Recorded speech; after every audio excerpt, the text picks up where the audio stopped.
A few weeks ago, a 24-year-old fund manager who managed a fund worth somewhere around $45 billion, his fund completely blew up overnight. He's only 24 years old. How did he get to a point where people invested $20 billion? The fund grew to $45 billion.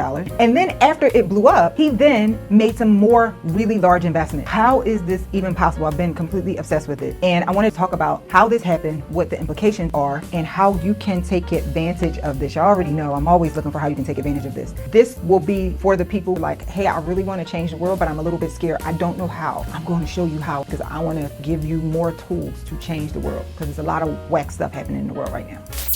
You already know the deal. This is not financial advice. I'm not a financial advisor. I am not your financial advisor. Make sure you consult with a financial advisor. This video is for entertainment and informational purposes only. Never forget that with any investment, you always take on the risk of losing your money, all of your money. Never forget that. Now, with that being said, enjoy the show.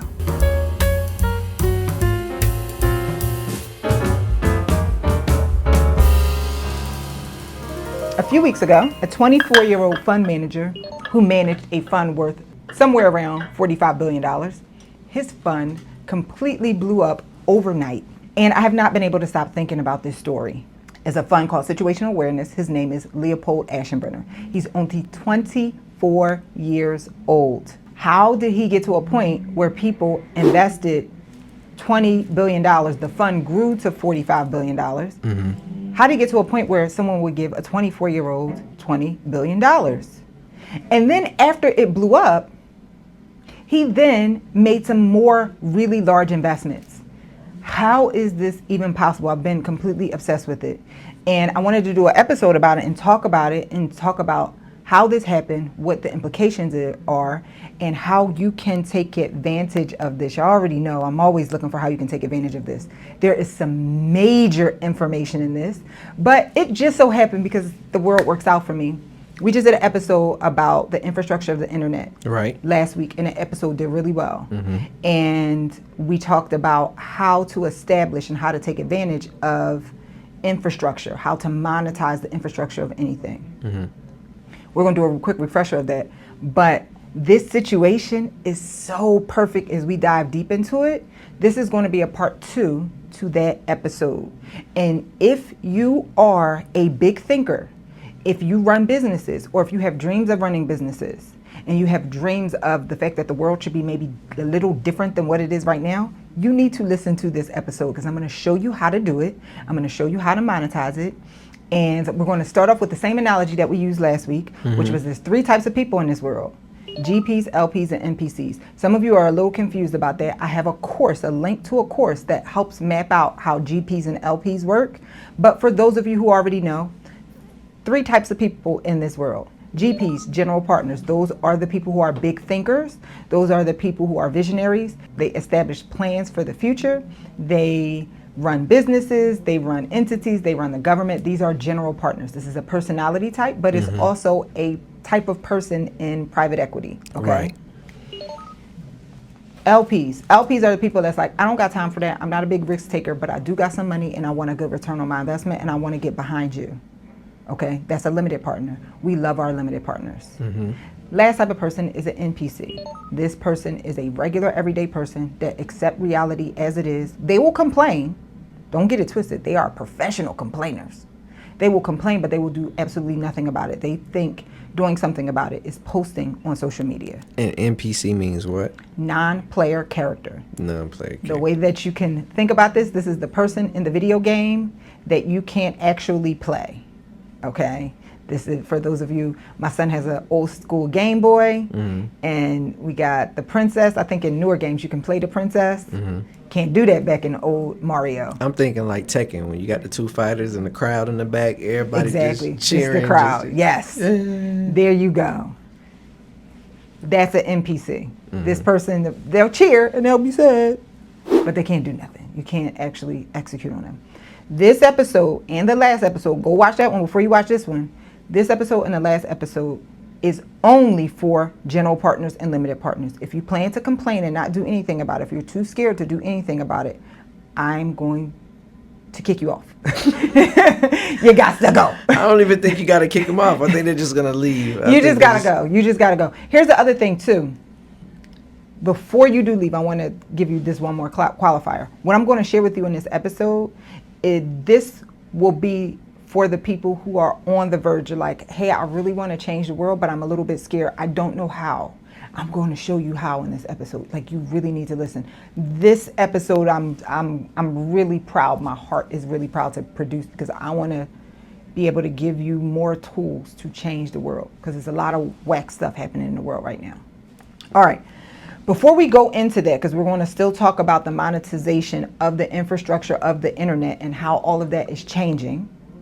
Before we go into that, we have to talk about how the internet works. This is one of the things that I wanted to cover in the last episode, but we didn't get a chance to do that because we talked about better things. Yeah. Yeah. How the actual internet works. And as I started doing the outline for this episode, I was going to give you all this technical stuff, and I still don't want to give y'all technical stuff about the internet. Oh my God. I'm not going to give it to you. I'm just not. You can go and research it yourself. I'm going to give you the stuff that's important. Uh-huh. The most important thing that you need to understand about the internet is that it is just a network of networks. What does that mean? In order for you to extract or contribute information to the internet, there are a bunch of systems that are seemingly unrelated, but they all are related using a common language called protocols. Mm-hmm. Okay. So what I want you to think about is, let's say you're accessing a website that its servers are based in China, as far away as possible as we can think of. Okay. And what I want you to think about is there's probably, in order to get the information and bring it back, there's probably, I have no idea what the number is, but let's think about 10 or so different networks that all have to work together and then connect to the next network, mm-hmm. and then connect to the next network. Nope, and keep going. Y'all had to see how Brandon's eyes got big when I said next. Get it together. Can't compute. Get it together. Okay, then it connects to the next network, so on and so forth. Mm-hmm. Okay, all the way down to the China and then back. Okay. All this happens over a second, even though it feels very seamless. It happens over a second. So you saying like as a page, like let's say loads or something, you click on a link.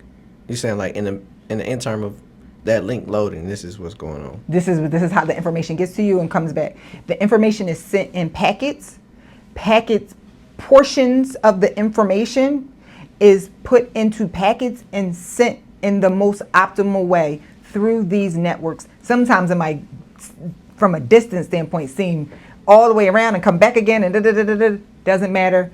These networks all work together, speaking a similar language called protocols to get this information to you.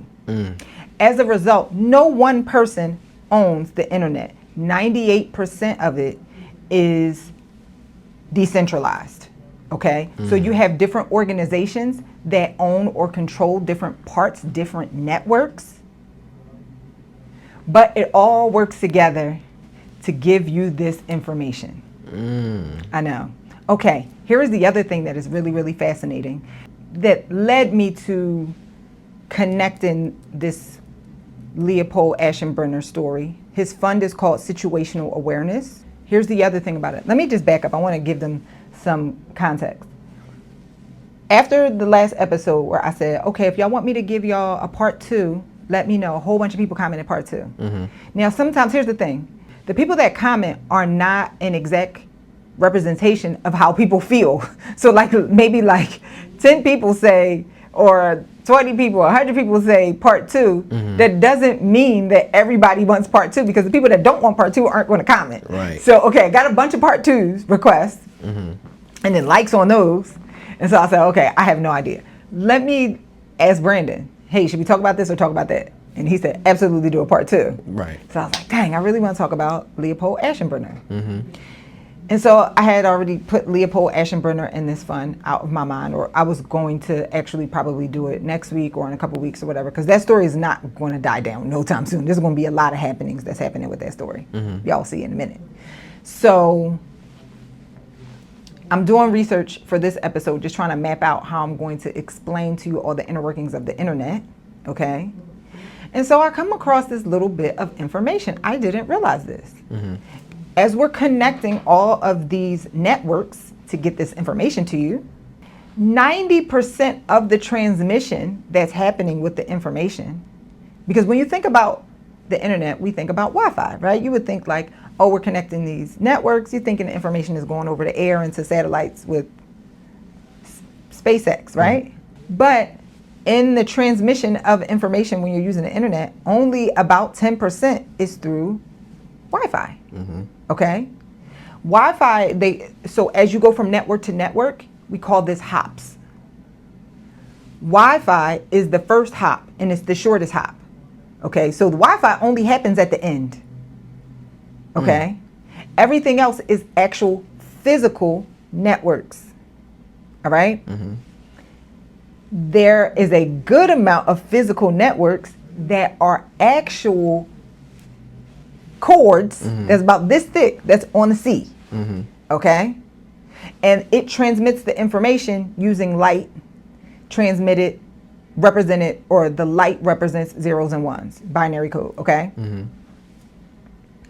So I'm like, oh, this is pretty cool. Okay, so last week we looked at how AI is changing the monetization and the infrastructure of the internet, okay? So if all of this is changing because there are more bots on, or non-humans on the internet now than there are humans, this changes the monetization of the internet. And so this changes who funds what and how everything gets monetized. So I'm thinking, I'm like, okay, well, you know, we know data centers, that's physical, right? That's the physical portion of it. But I'm also thinking about these wires. Okay, wires. How is this going to change as AI is changing this? Then I look under the hood because, of course, my mind is going crazy about situational awareness and Leopold Aschenbrenner. Guess what? A big part of situational awareness is funding AI infrastructure. Of course, it is funding the physical portion of AI infrastructure. Okay? So that got me to thinking. Now, let me tell you the thing that I've been questioning about situational awareness. We're going to get into the story of what exactly happened with him. But the thing why I cannot stop thinking about this is, yeah, okay, a fund blew up. I'm not investing in it, so it doesn't affect me. But why is this affecting me? Because number one, why in the world would anyone give a 24-year-old $20 billion? Why? That does not make sense to me. Not to mention, if he fails, which it seemingly happened, but that's not exactly what happened when the fund had to sell all of their public equities last week. That's why he got in the headlines. Now, I have been following this story for a minute, but it seems like there is a system in place that is hell-bent on having this kid succeed. Quick interruption. Because if you watch this podcast and you're not on my newsletter, then you're actually not getting the full benefit of everything that we do here. Every week, I go through economic reports, institutional research, earnings data, and stories that most people will never read. And I connect the dots to show you where money is moving before the story becomes obvious and everyone's already missed out on the trade. I put all of that research into the Profit Door newsletter once a week. It is free. It is hot fire flames. It is free. Go to the URL down below and get on the list. Now, I have been following this story for a minute, but it seems like there is a system in place that is hell-bent on having this kid succeed. Because I'm going to tell you right now, what I do know and what I've observed about the internet, when someone is entrusted with a fund and anything happens, especially when they don't have a huge track record, if anything happens that goes in the opposite direction, that person is canceled. Why? What is going on? And I'm not saying that there's something nefarious in place, like there's something bad, but it's something under this story that doesn't make sense. And when I uncovered it, I was like really scared because I was like, I thought that it was going to be something really wild underneath the story, but it's not necessarily bad. But the good news is,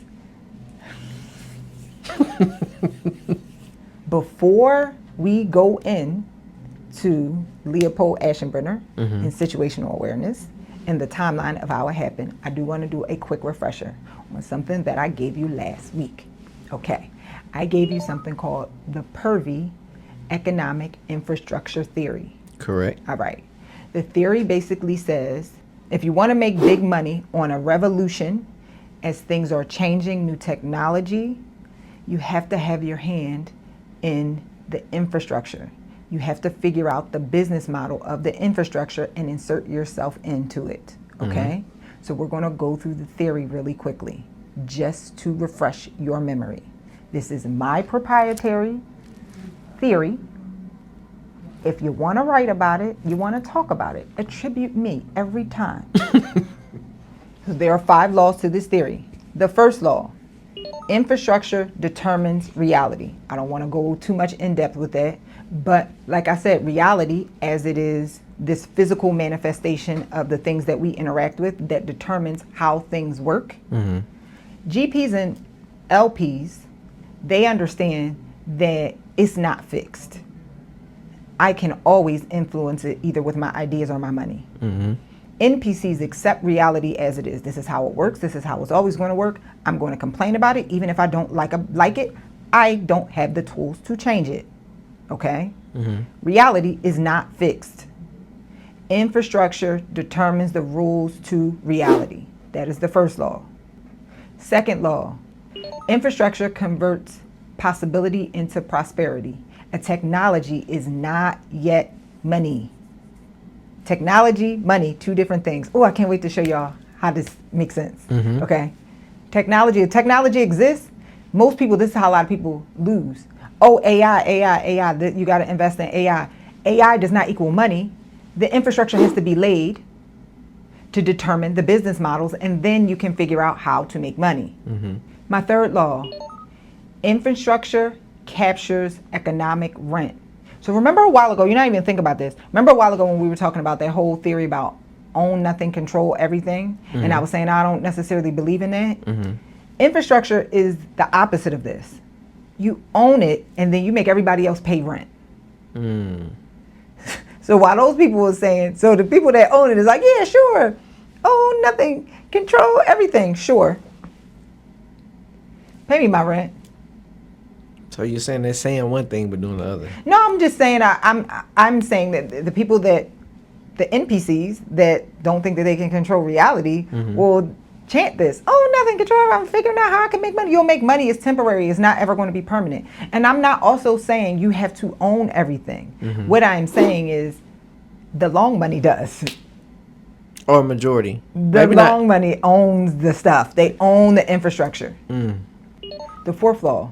Total control creates a growing penalty. This is for the greedy people out there who are like, Nicole is basically saying, own the infrastructure. I want to own everything and own the world. What I'm saying is, no, that is how you end up failing, trying to control everything. There is a curve. I went over this in my newsletter. Here's the other thing. I went over this in my newsletter in depth that went out on Sunday. By the time it'll be the last Sunday, by the time you'll see this. I put some hot fire flames formulas for all you nerds. I charted this all out. Okay, so I want you to think about an arc. So on one end is you control none of the infrastructure, so 0. As you move up somewhere around a little bit more than 50%, you can maximize your monies of the infrastructure. The more and more and more you control past, so I say 60 to 75%. Once you go past 60 to 75%, that math has not been proven or disproven yet. This is just my intuition of 60 to 75%. Once you go past 60 to 75%, you start trying to control everything. That's when you will lose.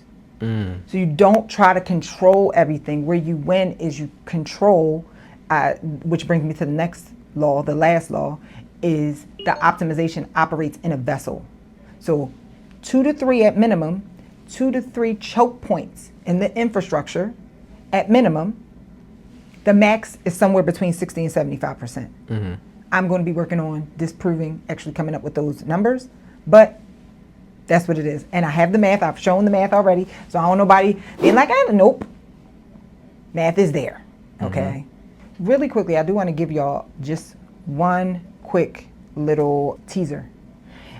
Towards the end of this episode and in the last episode and in the newsletter, I gave you some stock picks, okay, to research. These are not recommendations.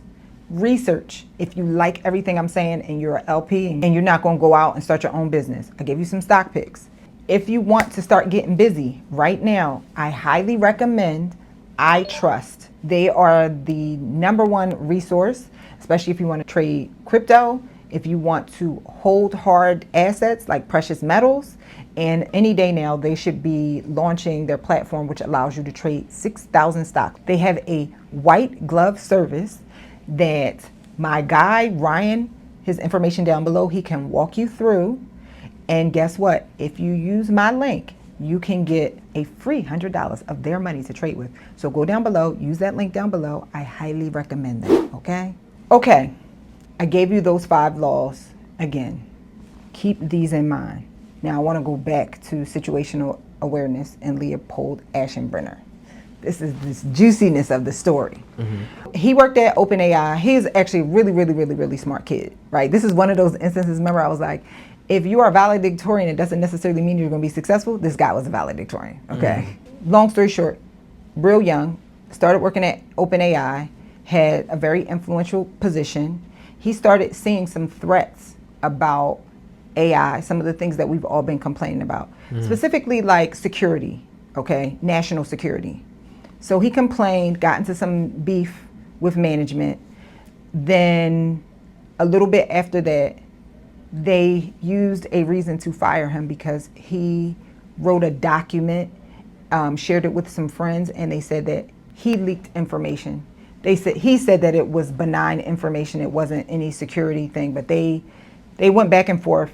They basically fired him and was like, we don't want you here, if that makes sense. Okay, I'm trying not to make any strong claims, but what it seems like is that he pointed out some gaps in their security.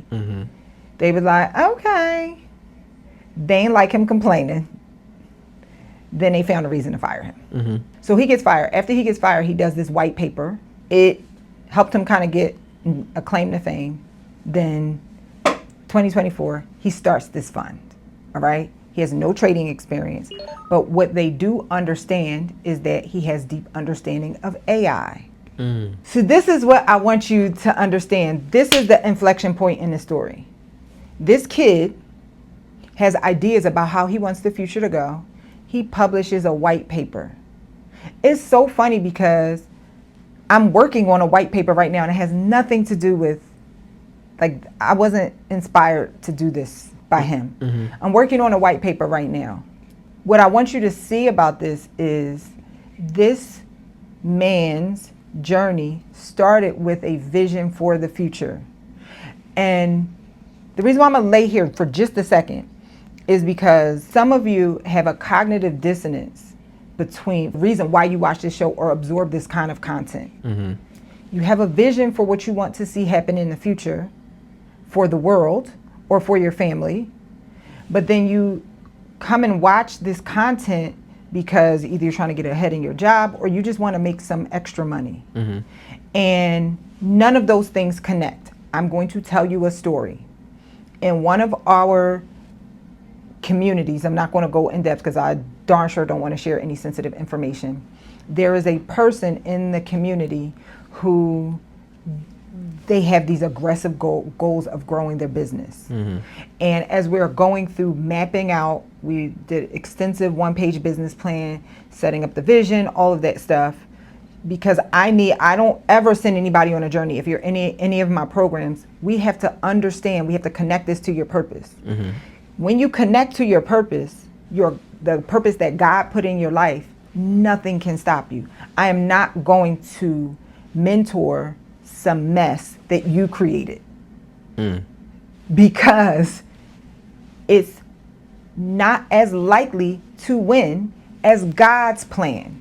Now, I don't know what God's plan is in your life, but I go through protocols to help you figure that out.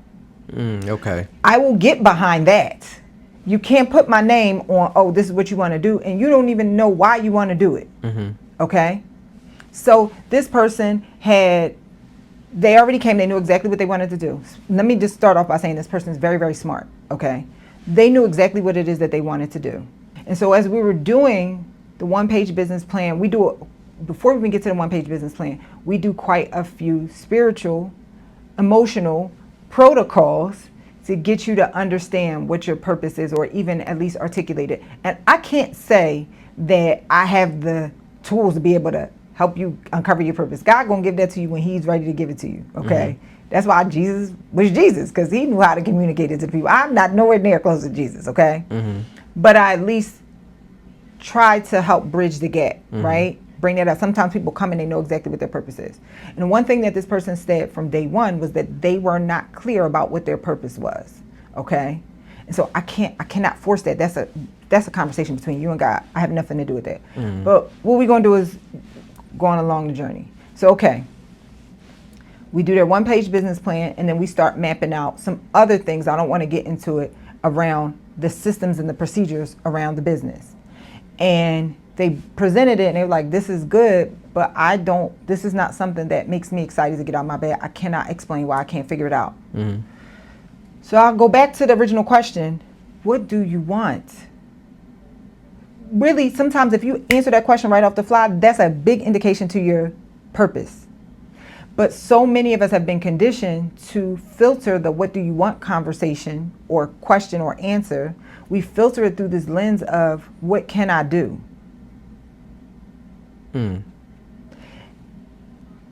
That's not what I'm asking you.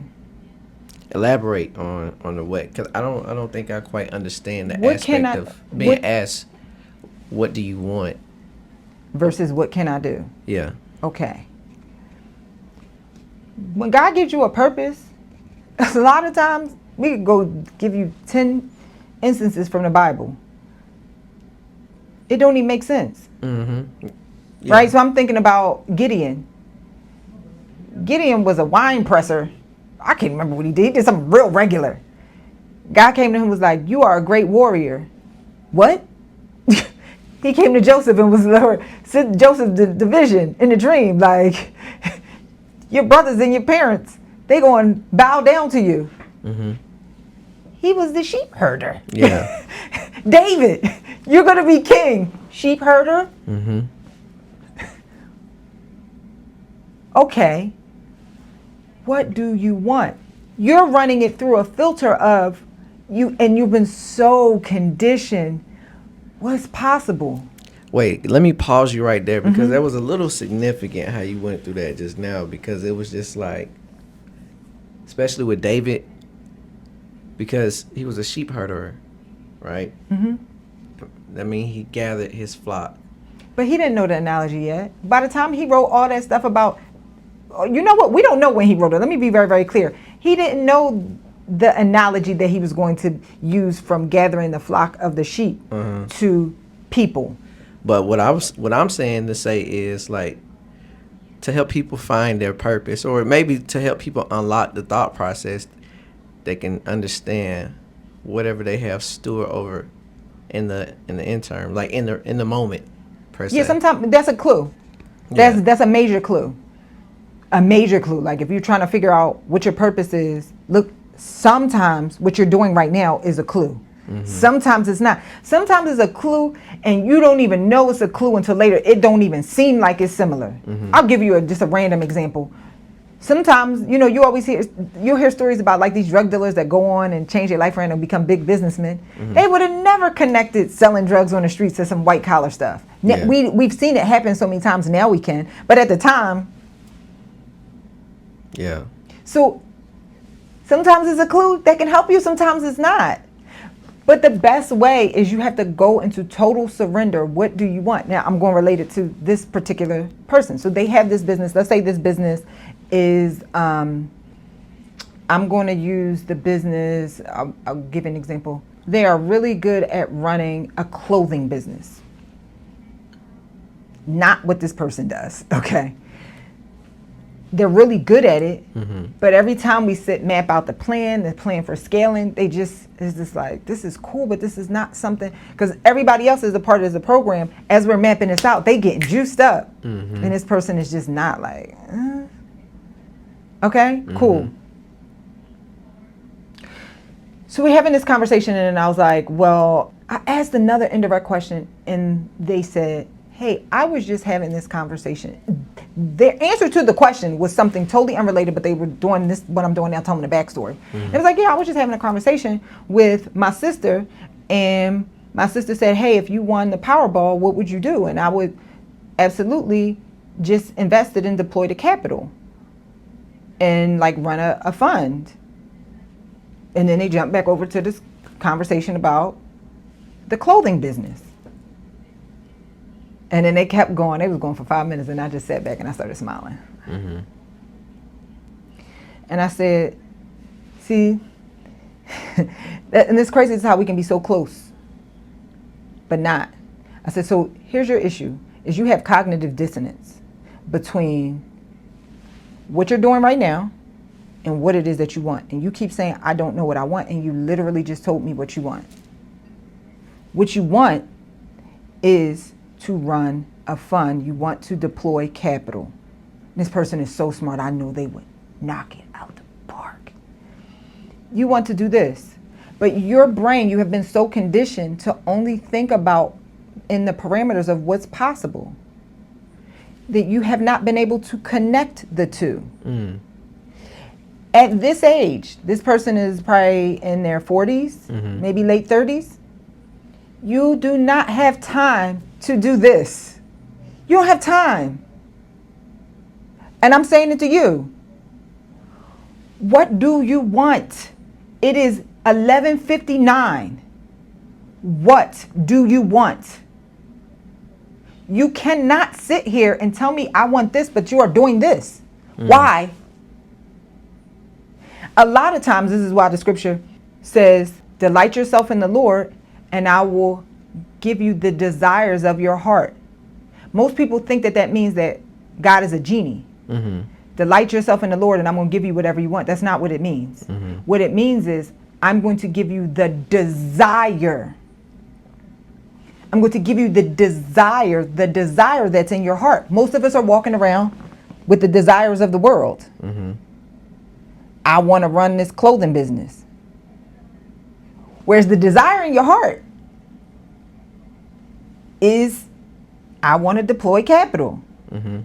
Oh, so here's the thing. If you can get the desire of your heart, it's actually really easy to figure out how to connect these two to make them make this feed this. But once you delight yourself. Once you delight yourself. Because, you know, that reminds... And that's why I said let go.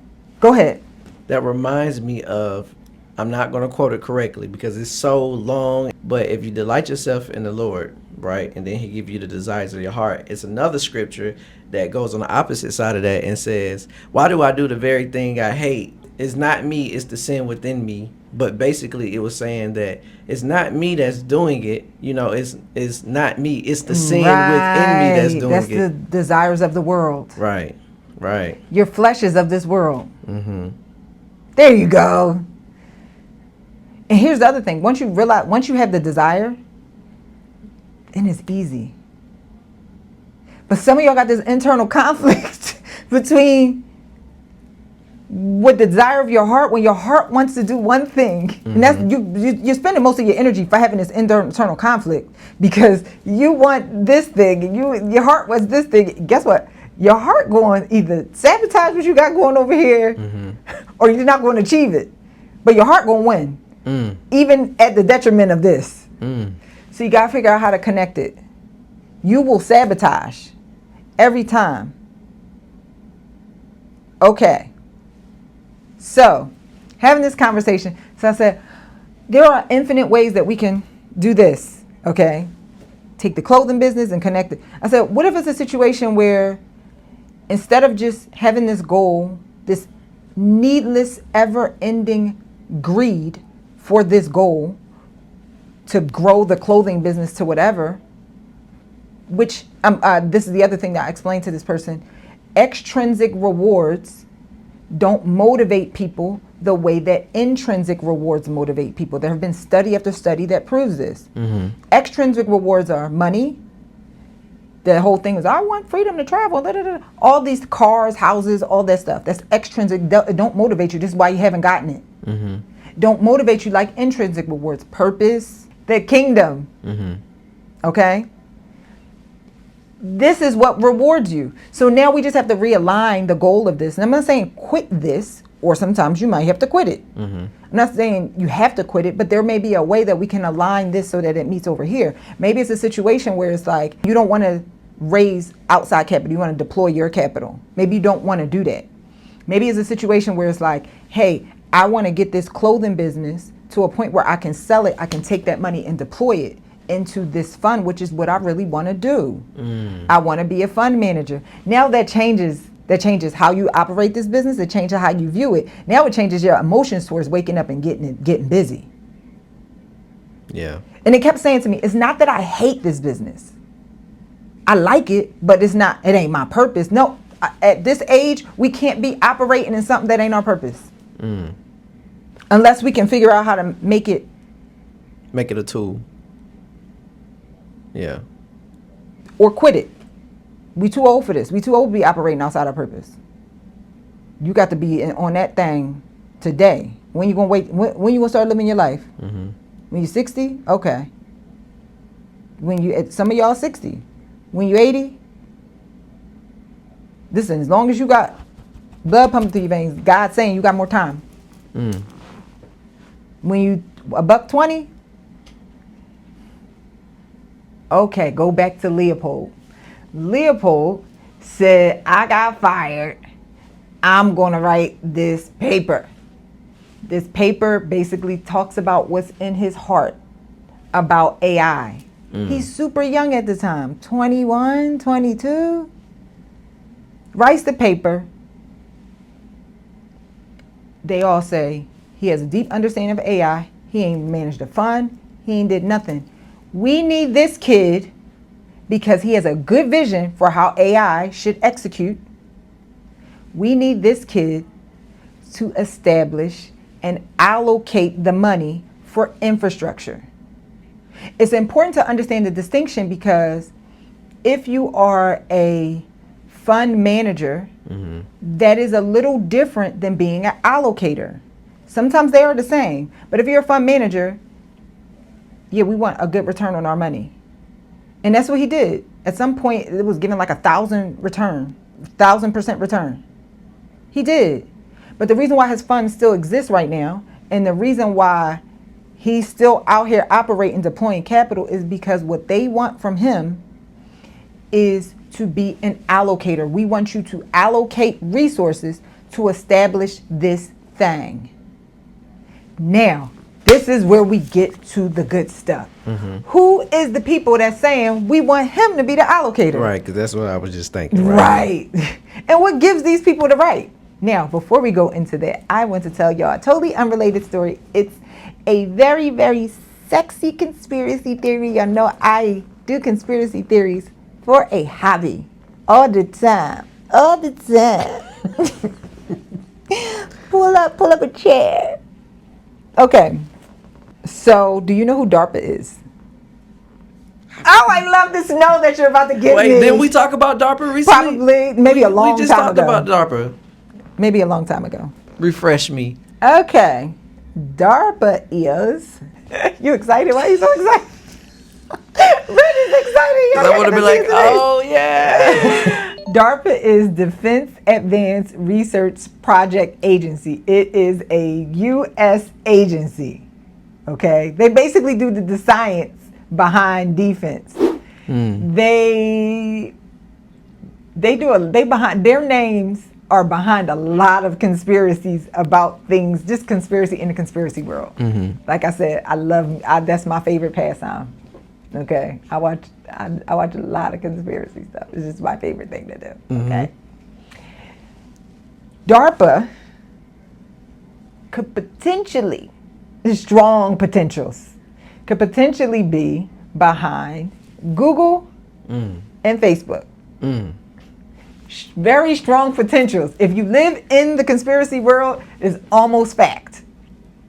I'm only saying almost because y'all know I run my transcript through chat. Just to make sure I don't say the wrong things, because I will literally say a wrong word but mean something else. Okay? And sometimes y'all be catching it. So I don't know if y'all notice, sometimes I do a voiceover because I literally mean say the wrong things. And when I run it through it, me and chat will have an argument because chat can't pick up on my nonverbal communication when I say extreme things that it be like, you can't say that this absolutely, they know what I mean. So I'm saying almost known that DARPA is behind it, okay? DARPA had a project for cataloging information a very long time ago. Then decided to take some of that technology and get behind the two guys that started Google. Okay? This is all conspiracy. But it kind of makes sense based upon maybe that was 4 episodes ago when we were talking about the guns and butter. And you were like, well, why are all these things initially created? And you were War. like, war. There you go. War always is a major driver behind human progress. War. Yeah. Which, hold that thought. I'm glad that you brought that back up. That was a good one. Okay, let's talk about Facebook. I'm not gonna go into details, but DARPA had a program where they were trying to basically chronicle people's lives and understand the connection of people. And I cannot remember the name of the program. I'm sure I will post it here. Okay. The same day, this is a total coincidence. Or remember my mom doing air quotes. California. Okay. Total coincidence that the day that DARPA ended their family ties program, whatever you call it, was the day that Facebook started. It was February 4th, 2004. The program at DARPA was called LifeLog. February 4th, 2004, Facebook launched at Harvard.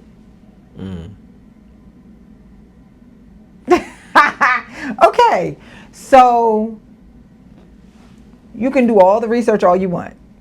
Tell them when you get to the page, Nicole sent you. Okay? Say hello to all of the DARPA videos out there on the internet, okay?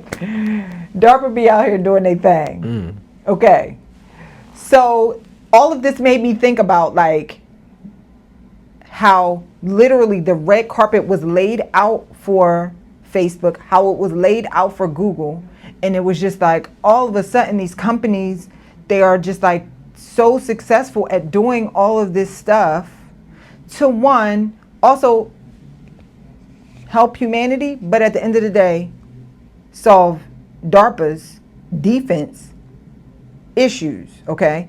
Even like the internet itself was a predecessor, or the predecessor of the internet was something called ARPA as DARPA.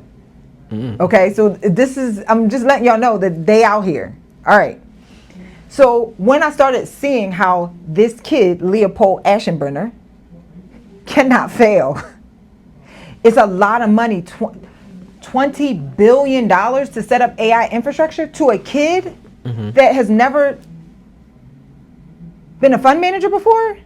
And Again, I'm not hating on this. DARPA's behind it? No, I didn't say that. Oh, okay. See? I'm asking for I know, myself. I haven't set up my argument yet. Yeah. What I'm saying is, as I'm looking at this, it's reminding me of that. Ah. Like, what are we watching in real time right now? So I do a little digging. I do some digging and I find out, I'm like, who are the investors? That's what I'm looking at. Who are the investors? Who are the major investors in situational awareness? Leopold Aschenbrenner's fund. You want me to guess? You're not gonna guess. I'm not gonna guess. Yeah, go ahead and guess. Go ahead, because I know you're going to. I know you. The first time you go say. Wait, okay. Ask me the question. Let me see. Who Let you me think hard. that- Gotta think real hard about this. Who are the investors behind? Who is the mate? If you had to just name one organization, just for this is just J.P. Morgan. I think it's not J.P. Morgan. They do got their hand in this though, because they are prime broker for his fund. They're them and Goldman Sachs. They're the prime broker for this fund, but it ain't J.P. Morgan. Okay, so when you look at a lot of the big investors and cross-reference that with organizations that they are all tied to, you are not going to guess. I'm going to tell you what. I just couldn't believe that this was like. It's a company, an organization called ARC Institute. I know. And so it all makes sense now, and I'm not mad. Okay, before I tell you what ARC Institute is involved in, I want to just kind of, actually, let me rattle off some of the names. I got them written down here for you. All right. Patrick Collison, he's a situational, when I say SA, I mean situational awareness, the fund. S.A. Becker, he's a co-founder of ARC Institute. John Collison, S.A. Becker, a donor, founding donor of ARC. Daniel Gross, S.A. Becker, founding donor of ARC. Jane Street Capital, they, on the people that's at Jane Street, ARC lists Matt Berger, Craig Falls, Job Granieri, James McClave, Adam Winkle. They're all from Jane Street. They're founding donors. And then Jane Street itself, which is strange because Jane Street is a fund, and they are notable situational awareness investors. Nat Friedman, S.A. Becker, sits on ARC's board. Then ARC's board expands out to Reid Hoffman and Susan Lee, Meta CFOs. Okay. So this company, ARC Institute, and now I want to say this. This does not mean it's bad, okay? Doesn't mean it's bad. I'm pointing this all out to you for a reason, all right? I want you to think DARPA, Internet, Meta, Google. DARPA was like, we're going to do here's the technology. We're going to help you as much as we can. Go. You know what it's giving? It's giving Internet Federal. What's our bank? Federal Reserve. It's giving Internet Federal Reserve. That's what it's giving. It's giving all the members. What I want you.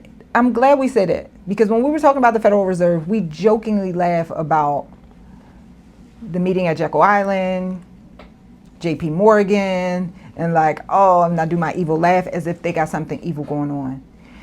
And the reality is, remove your emotion about that. Like, we are not. If you want to have a bad, oh, these people run the world, they're horrible people moment, have it on your own. We're not going to do that in this comments, because when you do that, you block your own blessings. Because what I'm going to give you is advice about how to do this in your industry. You can't say, hey, they shouldn't do it. And especially, I can't find nothing nefarious about this. I can't find anything bad that they're like, oh, we're going to, I don't know, do something really bad.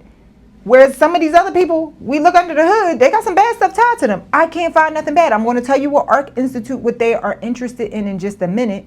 But I need to re-massage your mind about when you say bad things about people gaining power that don't seem like they're trying to use the power for bad. Now, some of you are going to be like, the data centers, I don't know. I'm not going there. We're not going there at this very moment. We're choosing not to go there at this very moment. What I want you to see is that these are the people that have stepped up and decided that they want to establish the infrastructure for how humanity documents everything. I want to give you another quick aside. Please bear with me as I'm giving y'all asides. I thought about this like AI is a tool for documenting human experience and understanding human experience, okay? And a lot of us realize how delicate this is. Do y'all know there have been multiple times in history where human experience documentation has been completely wiped out? Multiple times. Multiple times. I'm thinking about when they burned down the Library of Alexandria. They burnt down a lot of information in Africa. They did it in the Middle East. And I'm not talking about in recent times. I'm talking about 2,000, 3,000 years ago. Okay? It has happened. It's not the end of the world. Will it be the end of the world as we know? Yes, but what I'm saying is we've been kneeling, and the humans have been willing and dealing and documenting and figuring out how to catalog and document human information for a long time. There was a king, what I'm thinking about specifically, there was a king in the Middle East a long time ago. I'll put his name down right here.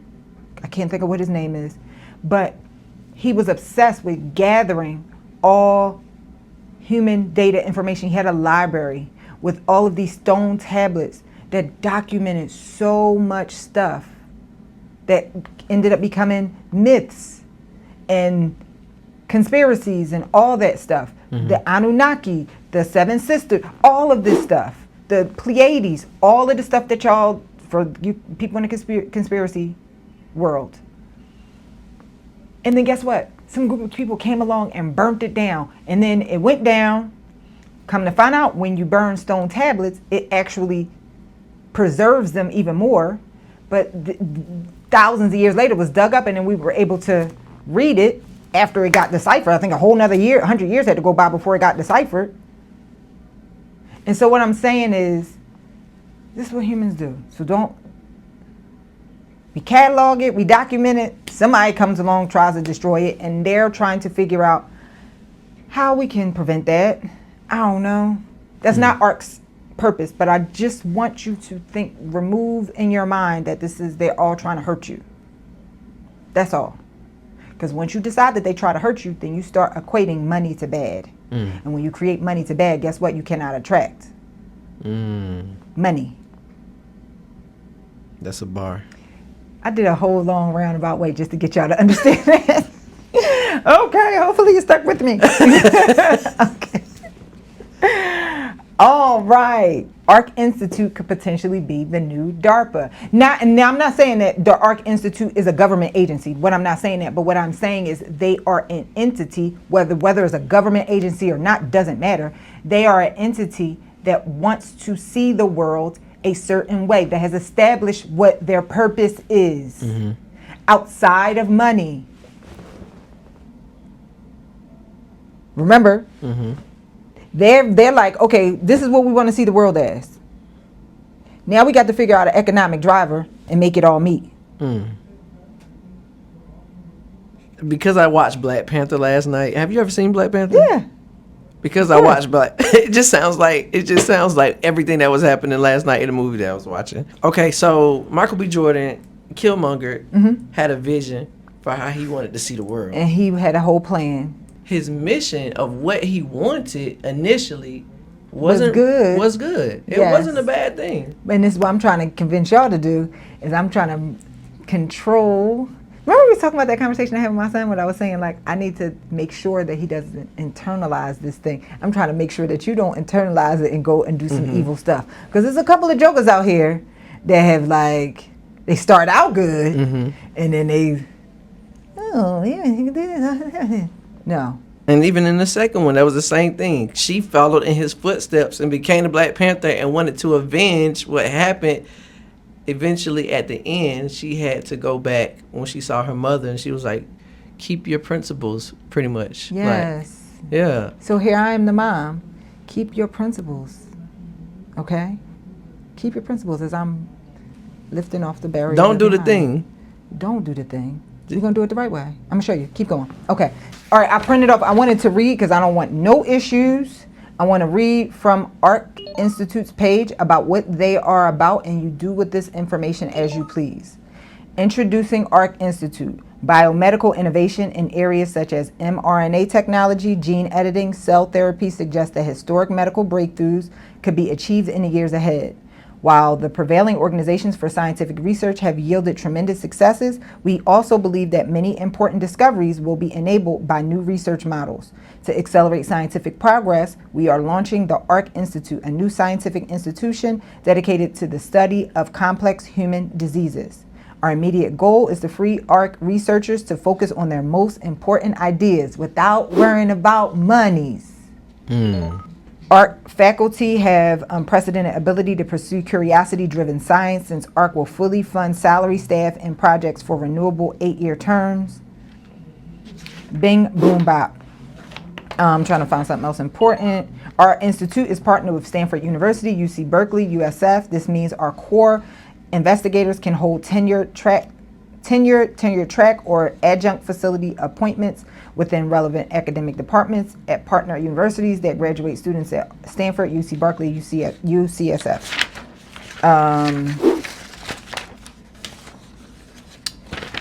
Making an impact on complex diseases requires new fundamental biomedical insights into disease mechanisms and new technologies that can target rational therapeutic pathways at the right place and time in the body. We envision that some of the collaborative research between our core labs and technology centers will enable successful target identification for complex diseases. Our growth plan. We believe that happy scientists feel more free to do creative work, and that the scientific system needs to expand the ecosystem of attractive career paths for brilliant researchers who want to tackle their most important ideas.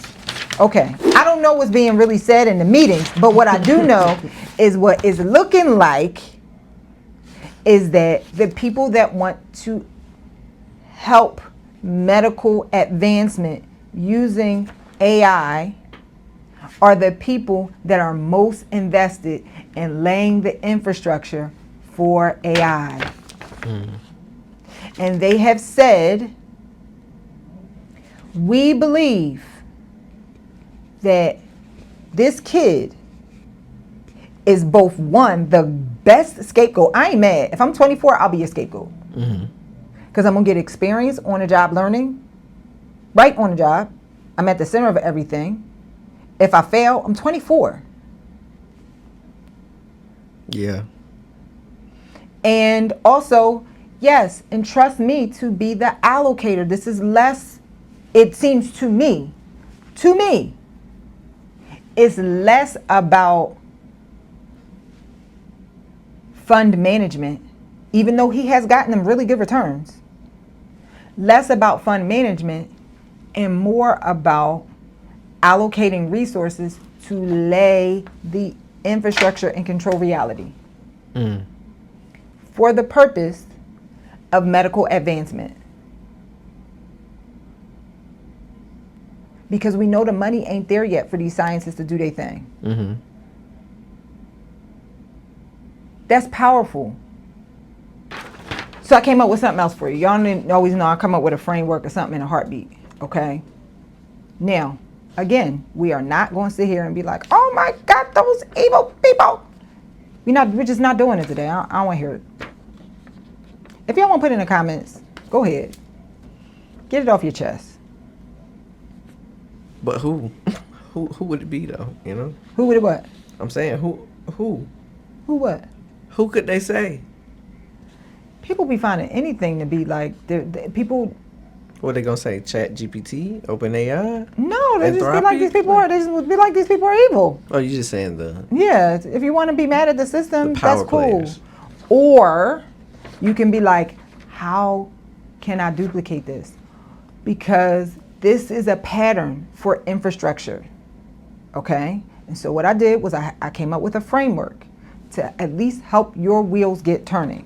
This is Purvy's rules to establishing reality using capitalism. Some of y'all non-capitalism peeps hate this. This sounds awful, but guess what? Ye are gods. They arguing in the comments about what ye are gods mean. Gods are creators. This is a gift that he gave to us. We can create reality. Imagine it in our minds, and we have the ability to manifest. This is something that was given to us.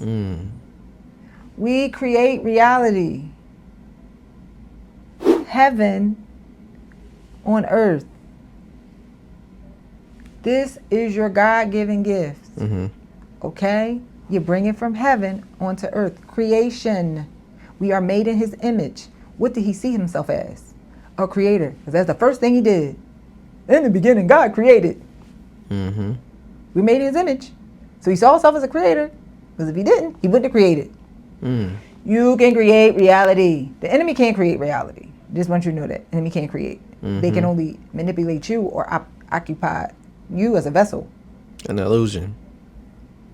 To create the reality is the illusion. That's a whole nother conversation. This whole thing is an illusion, but that's another conversation for another day.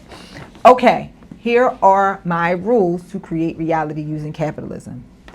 Number 1, first, what is the world you want to see? What do you want? Nothing about money. What do you want to see in this world? Mm-hmm. The first answer that comes to your mind is the answer. What do you want to see in this world? Some of y'all is going to be like, I want to end domestic abuse. I want to end hunger. I want to, for me, I just want to help more people come to their purpose. That's my job. Mm-hmm. I know my job for a long time. I want to help more people get to their purpose. Mm. That's it. What do you want? I want to love on y'all and help y'all get to your purpose. That's it. Some of y'all is going to be something different. Now I want 12 Lamborghinis. I don't care. Mm-hmm. Stop it. Can you get 12 Lamborghinis along the way? Sure. But that's not true. That's not why you was put here. Are you kidding me? I'm going to tell you right now, if you make your purpose about them Lamborghinis or about them houses or about them doors, about them apartments, about that portfolio size, you will play yourself, because when you get there, I'm telling you, it's not going to feel how you think it's going to feel. Mm. And then you will sabotage it every time. Or you're going to want more and more and more and more and more and more. Insatiable, that's the end in destruction. You can never be satisfied. If you can't be satisfied, play yourself. That means you made an idol out of the thing, and we already know God don't fool with that. Mm. Okay, what do you want to see? Some of y'all can answer it right now. Some of y'all can't. And it's okay if you can't. It might take you a year, it might take you 2 years, it might take you 10 years. I don't care. Take your time. What do you want to see in the world? In Leopold's case, he wanted to see altruistic technology. I love that for him. He decided that was his purpose. I love that for him. Mm. And you saying altruistic? Is that The word? name of it, he started this organization when he was, I think he went to Cambridge. He started this organization called Altruistic something. Mm-hmm. And what does that term mean? Altruistic means all benevolent, like all good. Okay. He decided, and even after he got fired, even when he was working there, he was like, hey, we got security gaps at OpenAI. We got security gaps. Other countries can mess us up. He was, in his mind, in his heart, he was like, we got to get this together. Again, I don't really know. I don't know what really was happening, but I'm telling you what information was available to me. Mm-hmm. You can go and find some bad stuff about him all you want. Stumbled on his wife's page. She's a cutie pie. They babies. He's so cute. Cute little blonde. I said, oh, she got a little blog and she be writing about nothing. She's actually the chief of staff for the CEO of Anthropic. Oh, wow. Mm-hmm. Oh, look at them. They so cute. Now, do they go and do some crazy stuff at night? I don't know. Mm-hmm. The world will find out at some point. I don't know. But right now, we're going to live inside of Nicole's delivering good news. Okay? Okay, now you know what you want. Cool. Step 2. Build 2 vehicles to further this purpose. 2 vehicles. Mm-hmm. Number 1, this is important, a not-for-profit. The not-for-profit part is the equivalent of DARPA, the equivalent of ARC Institute. This not-for-profit is going to simply exist to raise awareness. Mm-hmm. you're going to use this to put together your Avengers of people who will help see this reality. I've done this. I was just thinking, I gotta redo this again. Back up. You know, I realized something. I have not read my full resume off to everybody. I hope y'all know this. I'm not going to read off the whole entire resume because we'll be here for a whole nother hour. Y'all know I had my Series 7, my 66, my 55. I've run multiple businesses, multi-million-dollar real estate portfolio, fund manager. I'm leaving out a lot. But I am just letting you guys know I've run 9 large conferences. Giving y'all this just to get to this point in my resume. When I ran my real estate club, I had a vision. One of the things that really bothered me was gentrification. Gentrification only happens when there's not enough dissemination of information. The bad things about gentrification, because there are some good things about gentrification, the bad things about gentrification is that the area that the people who live in the area that's being gentrified, they can afford those property taxes. When it's being gentrified, property value goes up. Grandma cannot afford her property taxes anymore. Right. But guess what? What you don't know is that neighborhood had been targeted 10 years ago, and they had meetings about it 10 years ago. But the flyers for the meetings wasn't posted in the places that grannies lived in so that she could prepare for it. If she could prepare for it. And so I was very, very passionate about this. I started a nonprofit. The nonprofit produced an event called Philly Real Estate Week, 9 events in 5 days. I'll flash the pictures. 3 awards from the city of Philadelphia for putting this event on. Thousands of people attended. Raising awareness about, and the phrase that I use is bridging the information gaps between everyday real estate investors, everyday Philadelphians, small real estate investors, and large investors and policymakers. Because guess what? I found out, this is what really ticked me off, I found out that there was a meeting every Tuesday at a restaurant with the city's largest real estate investors planning my city out. That was the city, that's where I'm from, and that's where I was living at the time. You mean to tell me y'all gonna get together every Tuesday and plan my city? I run this thing. Nah. And y'all are planning it out, and y'all are holding information. And so small investors don't know what's going on. Everyday regular Philadelphians don't know what's going on. I don't like it. We're raising awareness. Philly Real Estate Week. Okay. That's the first organization you want to start. Then you want to start a for-profit. Now, your for-profit can be either a business or it can be a fund. We're going to focus on the fund side. Okay? You need a thesis. The thesis for the fund. What is happening? What are you doing? Why are you doing it? How are you planning to uniquely grow the assets in the return for these investors? That's a whole, we could do a whole session about developing thesis.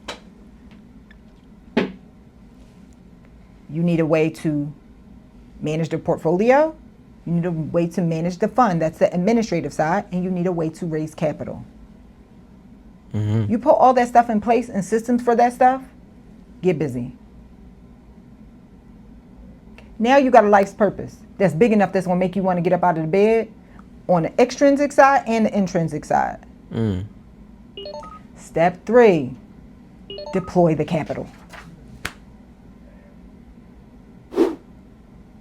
Questions, because I got a whole list of what you can do about it. Saying, do I have a question? Yeah. Thoughts? If you don't, that's okay. Because I got a whole bunch of things and I'm not going to share all of them. No, I'm just soaking in like the aspect of how you laid it together. No, I think you made it sound a lot more simpler. I will say that. Yeah, and that's why I did this episode, because you know, everything that when we do this, I don't be coming up with stuff on the fly. This is how my brain is set up. And then when I be having conversation and talking to people like, all you gotta do is do this, and they be looking at me like, what, you didn't know this? And this helps me to reverse engineer how I think so that I can break it out for you so you know how to take advantage of the thing that you want to see in the world. It's like you took a 500-piece puzzle and made it like 25. And then I'll be getting frustrated, and I'm dealing with 25 pieces, and then I'll be talking to someone who got the 500, and I'm like, all you got to do is put it over here. And this makes me slow down and reverse engineer how I think. Deep. I know. And so when I can slow down and reverse engineer how I think, I'm like, because I have this saying, so like maybe the last couple, maybe 5 or so episodes. So I have these like big frameworks explaining to you like, this is how you do this. And what I used to say to represent everything that we put in all these episodes, I have this saying where it's like, it's less traffic when you go higher. And so I'm trying to explain it by saying that. And then I've people heard are you not, say that too before, like, stop trying to compete with jabronis. Go higher. It's less. It's easier. Do you know how easy it was for him to do this fund? I think you gotta say it one more time. It's easy. You know how easy it was for him to do this fund? He took the time. He did a white paper. Learn how to fly. There's no traffic in the sky. There's no traffic up there. Bar. Somebody told this white asked me, did I go to this conference that a lot of people went to last weekend?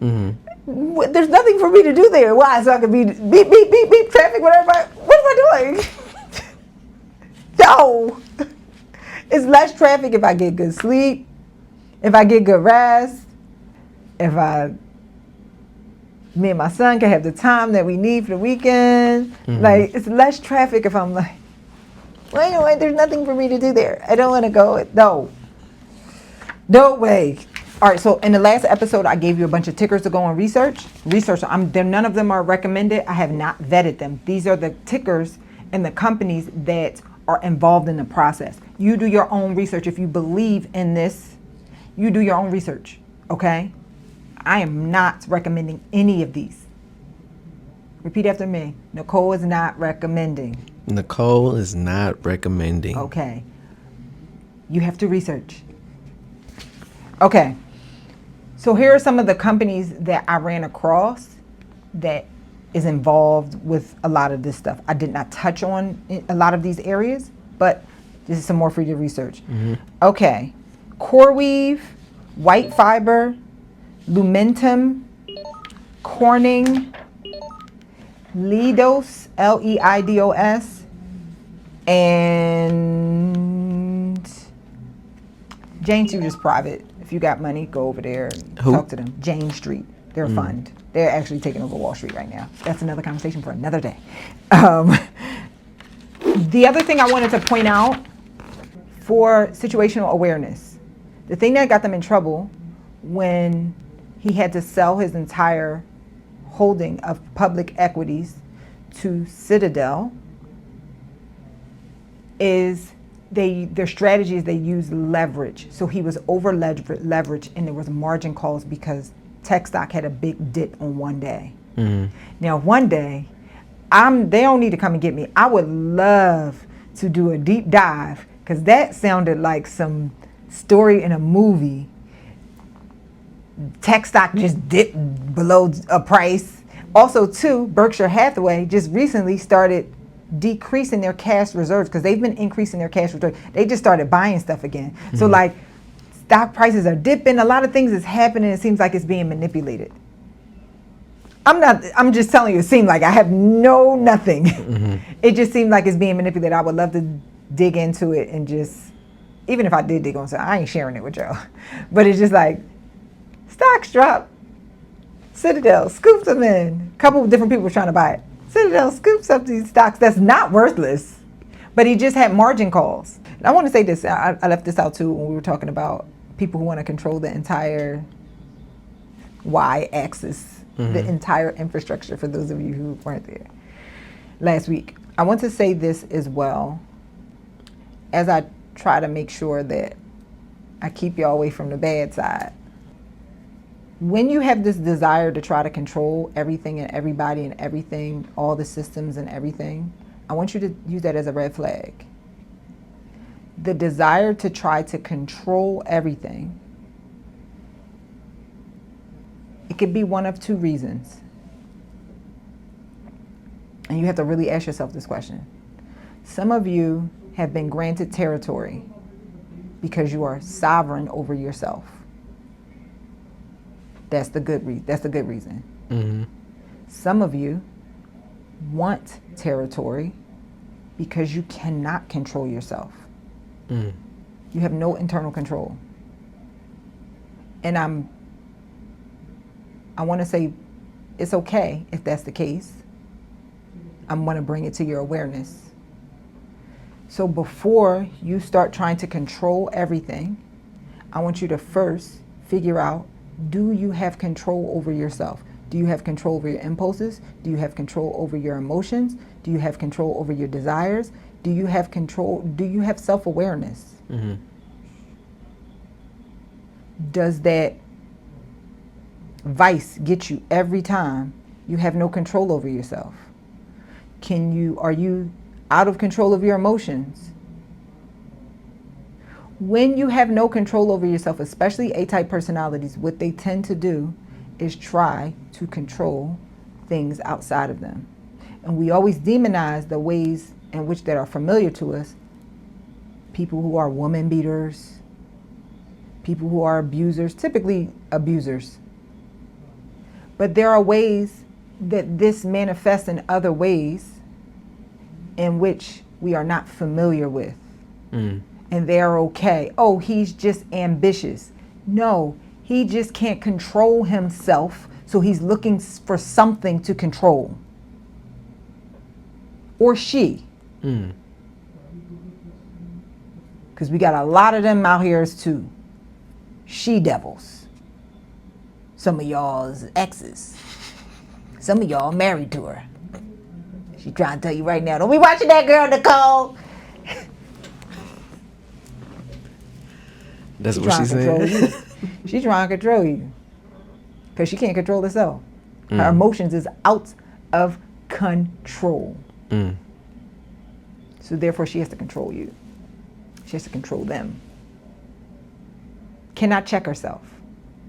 Oh, I feel like this today. Why do I feel like this? That remind me borderline of our off-air conversation about the emotional intelligence, when you were like, if you had the emotional intelligence, wouldn't you be aware that to not say that? I'm going to give y'all a risk-free version. Brandon said something real wild to somebody that he cares about. He was like, yeah, I said this. And he was just doubling down like, it made sense. And I was like, Brandon, why would you say that way? And then he was like, I said, you didn't think that would hurt that person's feelings? And then he said, I think that person's feelings I think they're wrong for allowing their feelings to be hurt. And I said, okay, well, that statement is so crazy that it requires emotional intelligence to know that will hurt that person's feelings. I understood what he was trying to say. And so Brandon said, I feel like I do have emotional intelligence. I pride myself on having emotional intelligence. And I said, this is real good. I'm glad you brought this up. I'm so glad that you're this comfortable. And then I said, what good is emotional intelligence? Well, I said, well, how do you define emotional intelligence? And then Brandon said, the ability to be able to pick up on how people are feeling and why they're feeling that way. And I said, that's a part of it. But what good is the ability to be able to pick up on how people are feeling and why they're feeling that way if you can't reverse engineer what you're doing to figure out how to prevent that? Yeah. What good is figuring out? And I said, I never thought about it like that. But this relates to the money, right? So right. A lot of you have the ability to be able to see these systems. That's why y'all watch the show, because it's like, we out here, we vibing like, Nicole, I knew it. I saw that. I saw it that way too. I really wasn't saying SHIT.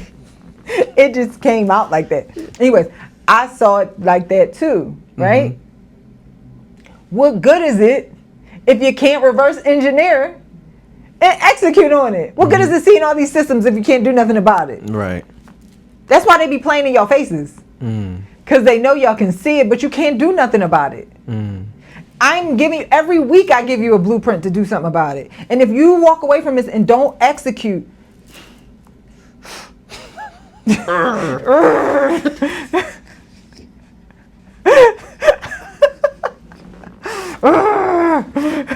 so funny because I really do growl when I get mad, and my son be doing that too. I'm like, you are my child.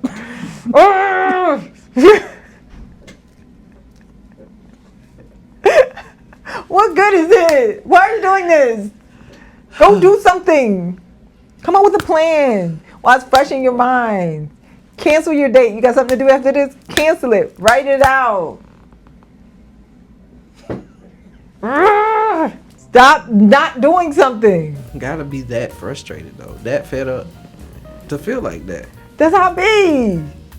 I just be getting information and just, I'm gonna be the same. I'm gonna be the same. You're gonna be the same. I'm gonna be the same.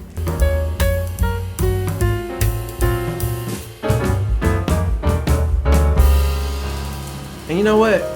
That goes to another conversation that's totally unrelated but relates, because I was talking to another individual about just venting, and then I told this person, I said, yeah, I feel like I'm not being taken serious. I feel like people don't take me serious when I express what I'm saying and say what I mean.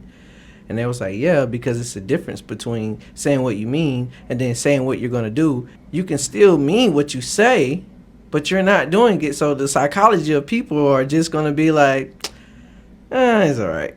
You don't mean it. I'm going to tell you what the next level of that is. You don't even tell them because you don't even care. Listen, it's so freeing when you get to the point where you be like, I'm thinking about this family joke that we have. Mm-hmm. Oh, man, I'm trying to remember exactly how it goes. There's a TV show that they recently, about 10 years ago, they did a movie about, it was but it was a TV show based in like the 60s. It was a soap opera about vampires. Mm-hmm. And the show was filmed every day. I think it was like very close to being live. And my dad showed us this show. I'll put the name here if I can remember what it is. And my dad showed us the show, and he was basically saying like every week they would have these crazy bloopers on the show. Mm-hmm.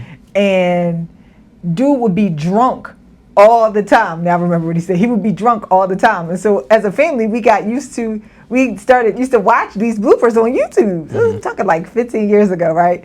And so the funniest one was when one day, he was drunk, okay? Not only was he drunk, but then you see like the stage hands running across the stage. You see the light, but the bloopers would be hilarious, okay? Mm-hmm.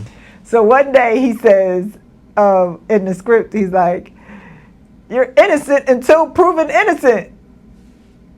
Pause. So he pauses for a second. He was like, "Your mind is so small, you can't understand what that means." And I am defending the right of this girl to be judged innocent until she is proved innocent.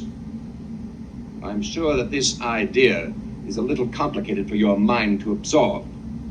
Nathan, let us go. So anytime somebody says something that don't make no sense, I can't even remember what you just said. That made me think about that. Then you just pause and be like, "Your mind is so small, you can't even think about it. You don't even know what that means." Yo. You can't understand what that means. That is gaslighting at its finest right there. Your mind is so small, you can't even understand what it means. So I just walk around, ever since that, I literally just walk around and be like, I'm not going to explain to them because their mind's so small, they don't understand what it means. Some of y'all learning about setting up infrastructure and the business model right on this show, and you going and telling your spouse, or let's not say spouse, we going to act like everybody got really healthy relationships out here. You going and telling your homeboys or your homegirls like, yo, we're going to set up the infrastructure with this, and they looking at you like, and I'm here to tell you, stop. Their mind is so small they can't understand what you mean. Their mind is so small they can't understand what you mean. They can't. Yeah. So stop feeling like you need to be validated by people taking you seriously. I don't care. I take me seriously. I don't care. The level at which I don't care. Let me tell you why I don't care. These the same people that thought Diddy was the bomb. I didn't know it was going there, but I'm just saying. Think about all the stupid things that these are the same people that thought that the space landed happened, the moon landed happened. Yeah. And you try and convince them of your greatness. They'll see it. I don't care, really. I don't care. Greatness needs no convincing, though. So then why are you worried about these people taking you seriously? Be serious. You be serious, the right people will take you serious. Yeah. If you don't take me serious, jabroni, I darn sure I want to do the opposite of what you think. That's how I be thinking. That's really how I be thinking. Like, you know me and my Courtney radar. Jabroni, I would do that. What are you doing? Got him. You do the opposite of what you think is cool. I'm thinking about all these different examples that I feel like I would insult somebody right now. I'm not interested in insulting people. Just like insulting, like some of the stuff we talked about off camera. I want to do the opposite of what you think is cool. I saw this girl. I'm gonna say this and then we go in. I saw this girl. So I guess because the internet knows I'm single, it sends me a lot of male hate content on Instagram. Does it send you, or is that your? Because they be saying some funny stuff, so I like it. But I love men. I do. I love men. I really do. I love the good ones. I love how y'all think. I love how y'all talk. I love even the messed up stuff. I love men. Okay, love me some men. But this lady said something so hilarious. She said, "I want to do the opposite of whatever a male said." He said he liked somebody that could cook. Would throw all my dishes away. Wow. She says gave a couple of examples that it was just hilarious. She said he likes somebody that's quiet. I would yap all the time. I don't feel like that about men, but that's how I feel about convincing people of my greatness. If you're corny, I'm going to do that. I don't need your vow. I want you to be like, nope. I've been saying Diddy was corny for 25 years. And look at me. Yeah. I was right. Yeah. I mean, I kind of been saying that dancing across the stage like a weirdo. I said every that about day. Diddy too. Making up songs that people already made up.